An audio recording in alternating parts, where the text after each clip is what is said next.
बिस्मिल्लाहिर्रहमानिर्रहीम, अस्सलाम वालेकुम। उम्मीद है आप सब दोस्त खैरियत से होंगे और एक और खूबसूरत सी सुबह को एंजॉय कर रहे होंगे।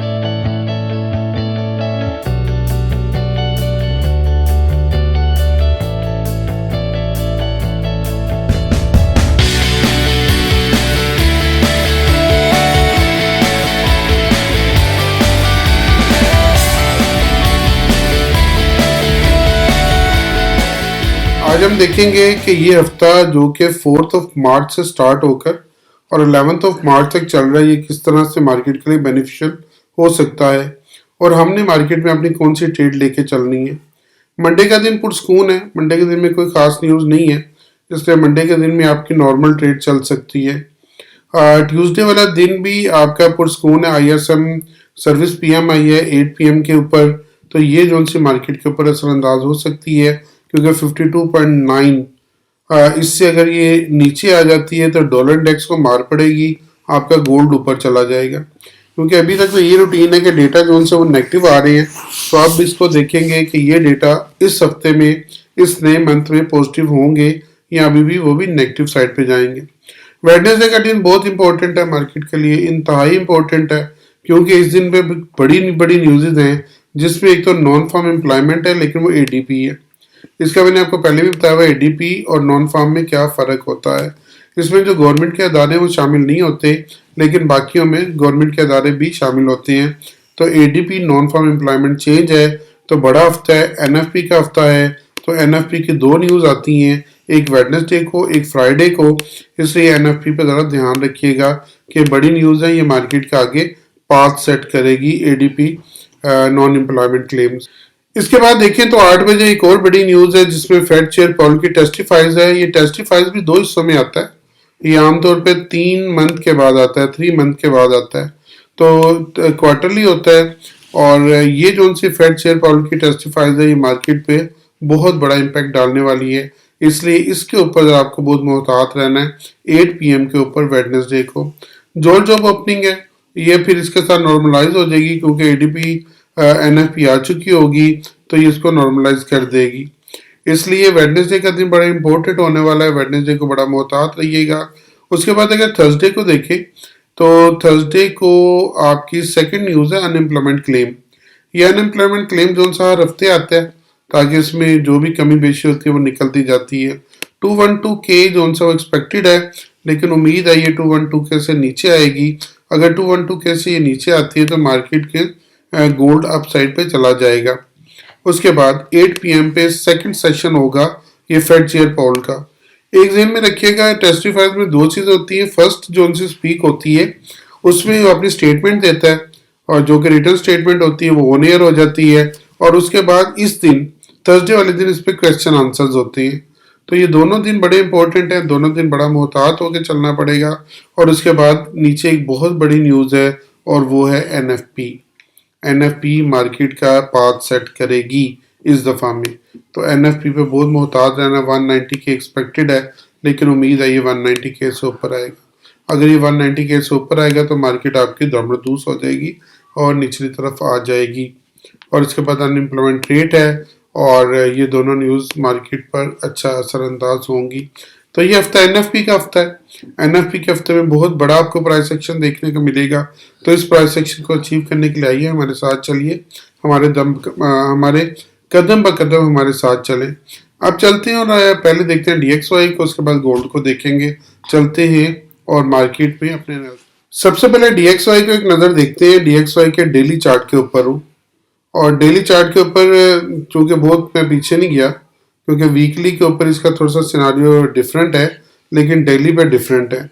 डेली के ऊपर चूँकि मैंने ये वाला एक सिस्टम लगाया हुआ, ये वाली ट्रेंड लाइन और ये चैनल, अपने इस चैनल को अभी तक DXY ने नहीं तोड़ा, और जब तक DXY अपने इस चैनल को ब्रेक नहीं करता, इसका बिहेवियर चेंज नहीं होगा। अगर इसका बिहेवियर चेंज नहीं होगा तो दिस मीन आप जाने की ज़्यादा सलाहियत रखता है और दोबारा ये 105.412 तक जा सकता है। लेकिन अगर फर्ज करें कि अपनी इस ट्रेंड लाइन को तोड़ जाता है तो रीटेस्टिंग के ऊपर एक अच्छी सेलिंग मिलेगी, तो फिर ये अपने निचले नए पाथ सेट करेगा।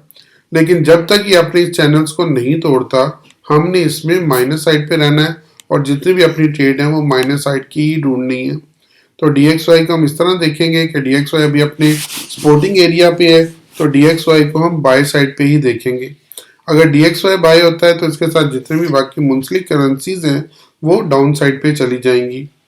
अब चलते हैं और देखते हैं एक नज़र गोल्ड को। गोल्ड आज के दिन में क्या करने वाला है, गोल्ड ने जुमे वाले दिन क्या आफत मचाई है, और इन दोनों के ऊपर बात करेंगे।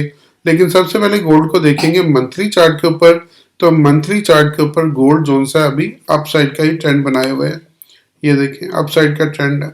लेकिन इसके पास ये वाली बहुत बड़ी रेजिस्टेंस है, 1 टाइम, 2 टाइम, 3 टाइम और 4 टाइम इसको हिट करने जा रहा है अपनी इस यूनिवर्सल रेजिस्टेंस को। लेकिन इससे पहले गोल्ड सिर्फ एक दफा ऊपर गया है, वो 2142 का, लेकिन उसकी क्लोजिंग जोन सी वो इस रेजिस्टेंस से नीचे ही हुई थी मंथली। अगर क्लोजिंग इस रेजिस्टेंस से नीचे है तो ये वाला पूरे का पूरा एरिया फिर हमारा सेलिंग एरिया तस्वुर होगा। इसमें जहां पे भी हमें अपसाइड पे अगर मिलता है तो यहाँ पे ये एरिया पूरे का पूरा हमारा सेलिंग एरिया ही तस्वुर होगा, यहाँ पे जाके हम इसको सेलिंग ही कर सकते हैं। तो आज का दिन चूंकि कोई खास न्यूज नहीं है तो गोल्ड जोन सा आपका वो रेंज बाउंड रह सकता है। अब देखते हैं कि गोल्ड जोन सा वो वीकली में क्या अपना परफॉर्म कर रहा है। पिछला वीक गोल्ड में बहुत बड़ी मूवमेंट हुई है और अप साइड पे उसने एक बहुत बड़ी कैंडल क्रिएट की है पिछले वीक में। तो यहाँ से लग रहा है कि गोल्ड अभी बुलिश है और बुलिश होकर हो सकता है 2089 का एरिया तोड़ दे। लेकिन 2089 का एरिया हमारे लिए बहुत इंपॉर्टेंट है, इतना इंपॉर्टेंट है ट्रेडर्स के लिए कि जिसकी कोई इंतहा नहीं है। तो इसलिए 2089 का एरिया पे फोकस रखिएगा। अगर गोल्ड इसको नहीं तोड़ता तो हम सेल में जाएंगे, क्योंकि अभी अगर पीछे का बिहेवियर देखें तो गोल्ड इस एरिया में अपनी रेंज बनाए हुई है। अगर फर्ज करें कि यहीं से इसको रिवर्स मिलता है तो 2088 तो पक्का है, 2008 यहाँ तक तो आ सकता है। और अगर यहाँ पे तोड़ जाए तो फिर हम 1930 का एरिया देखेंगे वीकली चार्ट में।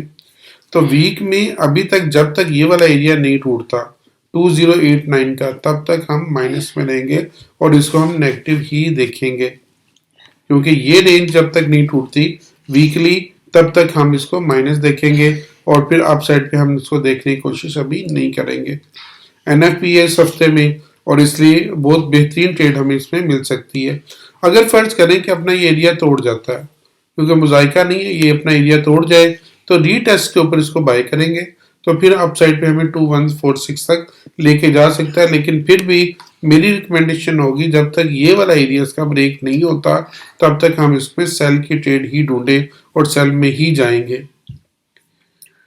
और इसको अचीव करने के लिए डे बाय डे आपको डेफिनेटली हमें ज्वाइन करना पड़ेगा। आप हमारे साथ आइए, हमारे साथ चलिए और उसके बाद देखें कि हम ट्रेड किस तरह से करते हैं।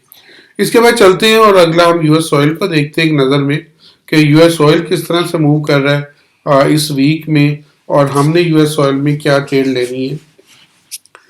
यूएस ऑयल जो सा है वो एग्जैक्टली अपने उन्हीं एरियाज में जिन एरिया का मैंने आपसे पहले डिस्कस किया था कि लाइनें लगा लें उन्हीं के ऊपर मूव कर रहा है। ये जो सा था ये मैंने आपको बताया था कि 80 तक ही आएगा।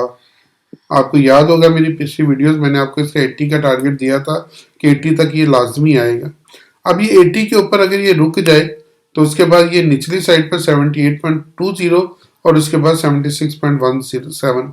अगर 80.51 से ऊपर ट्रेड किया रीटेस्टिंग के ऊपर बाय करेंगे तो 85.29 तक आपको इजीली ले जाएगा।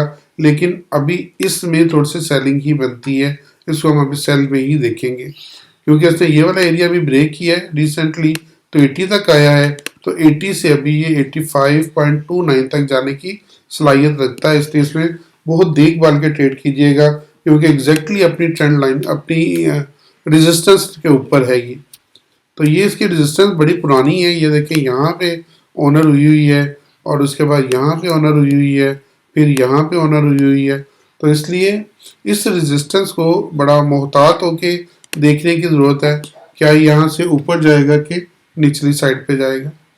अब चलते हैं एक नज़र BTC को देखते हैं कि BTC हमारा कहाँ तक जा सकता है और उसके बाद फिर हम अपना नेक्स्ट साइड पे चलेंगे। वीक के ऊपर BTC भी न्यू हाई लगाने जा रहा है और न्यू से न्यू हाई लगा रहा है, लेकिन BTC को हम जोन सा अभी 69 तक देख सकते हैं। ये वाला एरिया जोन सा यहाँ तक हम इसको देख सकते हैं 69 तक।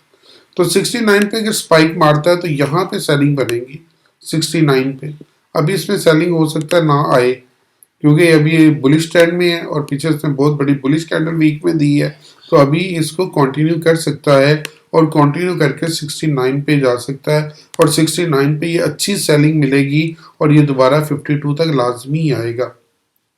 तो अगर 69 से 52 तक हमें एक अच्छा यहाँ पे रेंज बाउंड और अच्छी ट्रेड मिल सकती है और हो सकता है ये 50 तक दोबारा आ जाए।